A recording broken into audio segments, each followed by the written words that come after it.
আসসালামু আলাইকুম। বাসায় আমরা কোরমা রান্না করি মেহমান আসলে, কিন্তু নিজেদের খাওয়ার জন্য মাঝে মাঝে রান্না করি। একটু র্যান্ডম কোরমা রান্না করব আজকে। গরম মশলা ভেজে নিচ্ছি আগে, মাস্ট লাগবে আর বেরেস্তা।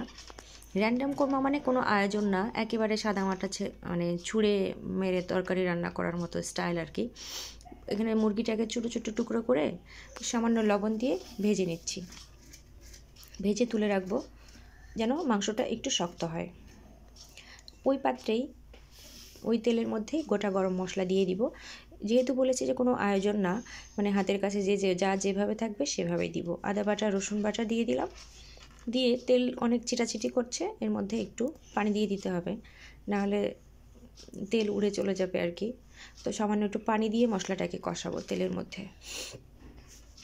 এবার গুঁড়া দুধ দিয়ে দিচ্ছি, দেখতেই পাচ্ছেন আমি আমার পরিমাণ মতো অল্প একটু দিয়ে নিচ্ছি, যেহেতু টক দই নাই। আর টক দই দিতেই হবে কোরমা রান্নায় এমন কোনো কথা নেই। কাজু বাদাম আর জয়ফল জয়ত্রী খুব অল্প দিয়ে দিচ্ছি, আর দিয়ে দিলাম কাঁচামরিচ বাটা। হঠাৎ করে বাচ্চারা যখন বায়না করে হুটহাট এভাবে কিন্তু রান্না করলে অনেক বেশি টেস্ট হয়। আর একটু পানি দিয়ে মশলাটাকে কষিয়ে নিব। কোরমা রান্না হলে সবচেয়ে সহজ। টক দইয়ের জন্য বসে না থাকে, গুঁড়া দুধ দিয়ে এভাবে কোরমা রান্না করলে অনেক বেশি মজা হয়। দিয়ে দিলাম লবণ স্বাদ মতো, আর ধনিয়ার গুঁড়া, জিরার গুঁড়া দিয়ে দিচ্ছি সামান্য।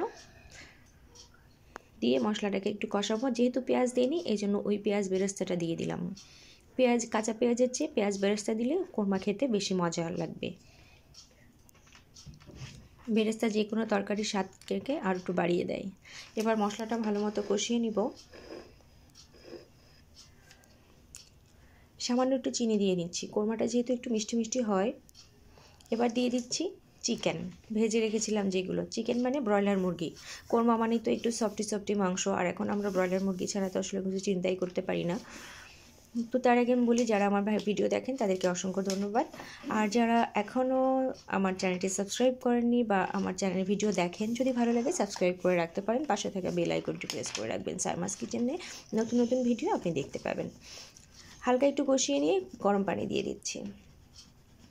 মাংসটা যেহেতু অর্ধেক সিদ্ধই আছে, খুব বেশি পানি দিব না। আর কোরমাটা একটু মাখা মাখা হবে, সামান্য পরিমাণ পানি দিলাম।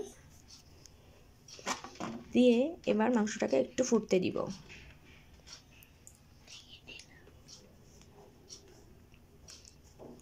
মাংস ফুটে উঠেছে, দিয়ে দিব কাঁচামরিচ। কাঁচামরিচ দিলে সুন্দর একটা স্মেল হবে, যেহেতু কোনো গোড়ামরিচ আমরা আগে থেকেই দেয়নি। তো উপর থেকে আরও কিছুটা বেরেস্তা দিয়ে দিব, আর সামান্য ঘি। হয়ে গেল কিন্তু কোরমা। এরকম র্যান্ডম কোরমা রান্না করবেন, ভালো লাগবে।